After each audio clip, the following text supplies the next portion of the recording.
Johns.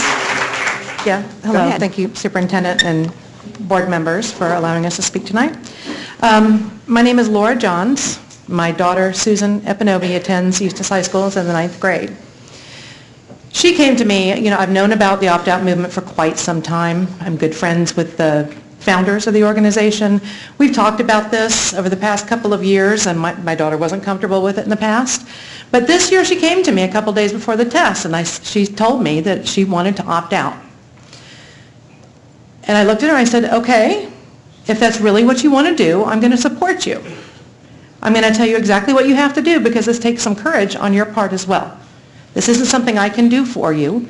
You have to stand up on your own. And I'm very proud of her for doing that. So as the other parent said, we were not, because the state mandates participation, we had no choice but to send our kids to school that day, to log in, submit a blank test, and then we were going to come and check them out.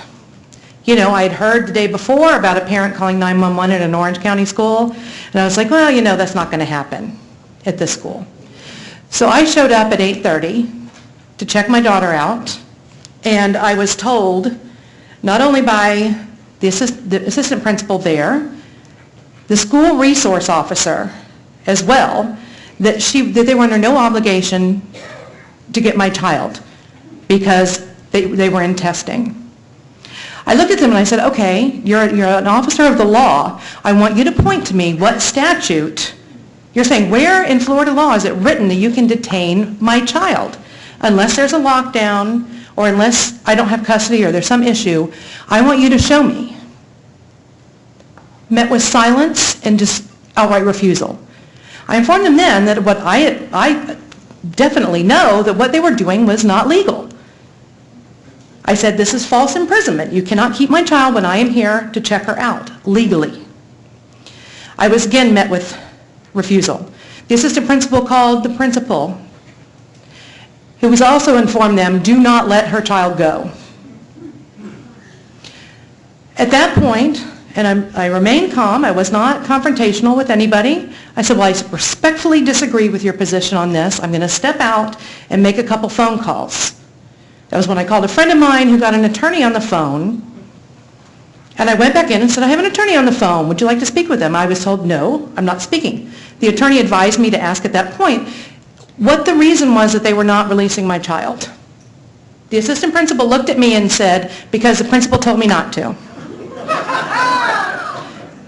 That attorney then said, okay, and I believe she called your office, Superintendent Moxley. I don't know, she probably didn't speak to you. I'm not sure who she spoke to. Well, first you tried to get in touch with the board attorney.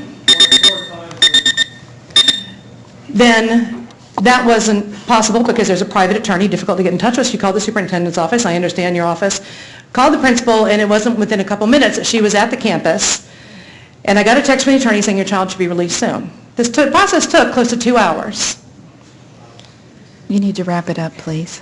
Okay, I just have to say this, and I understand, even with the Central Florida School Board Coalition meeting today, I understand that the DOE is refusing to answer questions.